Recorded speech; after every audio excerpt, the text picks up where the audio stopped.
I realized something today that I feel like is not talked about enough with people who break cycles and generational curses, how we hyperfixate on success.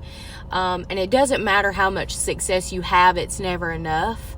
It is almost to my detriment that I have to be successful, that I have to prove myself, and that I have to prove that I belong where I am. I will work myself to death before I ever give anyone the opportunity to look at me and think that I took a handout from someone.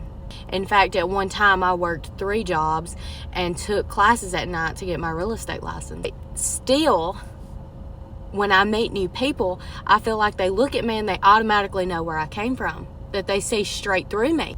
And it doesn't matter that that was just how I lived growing up and that I was a child and couldn't control it. I still think that people look at me and see where I came from. They look at me and they're like, wow, look at this trash, this trashy trash. We know you. We know where you came from. But I'm slowly learning that that's just not the case.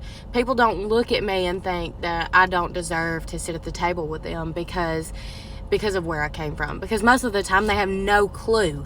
That's just something that we deal with when you're an adult who went through a life of poverty and domestic violence and drug abuse like I did growing up. And I say all that just to remind you, if you're still battling your generational curses and you're still working hard to become a new person and prove something to the world, you don't have to.